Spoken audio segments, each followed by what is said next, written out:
This is like smoking a pack of these. A recent study found that the amount of toxic chemicals like acrolein and aldehydes in a large fry at McDonald's is equivalent to what you get from smoking 25 Jesus Christ. cigarettes. What a jackass. For anyone who doesn't know, this guy is the king of charlatans in the health influencer space. And this video perfectly demonstrates that. Of course, French fries aren't good for you. No one in their right mind would claim that they are. But what he's saying in this video is some next level bullshit. I think we need Carl Pilkington. Bullshit.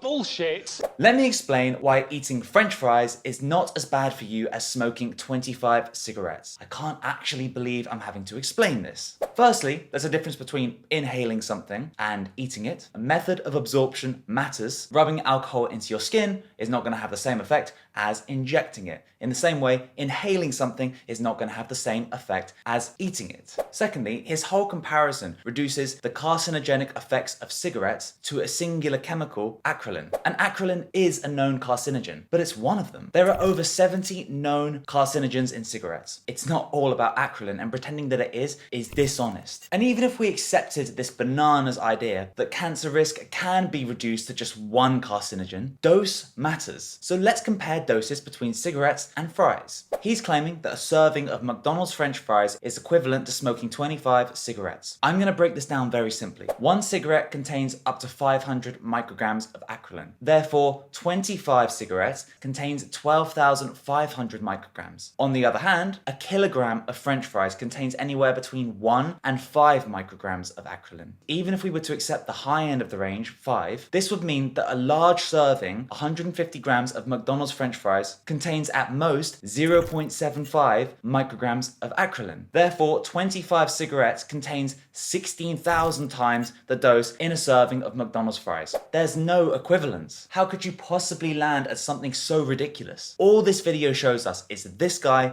is better able to fearmonger than he is to do math. Perhaps the comparison between cigarettes and French fry consumption isn't so ridiculous, or may even be conceivable. If only we had research that looks at what actually happens in humans. Oh no, wait, we have that. We have decades of this research. A meta-analysis looking at 287 studies found that smoking increases your chance of developing lung cancer by 743% and certain skin cancers by 1,591%. On the other hand, I'm not advocating for eating fries, and I'm certainly not advocating for trash like McDonald's. I'm just saying that there's no equivalence with eating fries and smoking. And if you pass through McDonald's once in a blue moon, like at an airport, or as a highly infrequent treat, it's not gonna have long-term negative health consequences. But we can't say the same for cigarettes. His whole video is right from the Charlatan Handbook, which is to isolate a singular compound that can be found in a food, find some mechanistic data that links that compound to a particular health problem, and then suggest that therefore any consumption of said food will lead you to develop that health problem. No regard for context, and certainly no regard for what the actual human data shows us.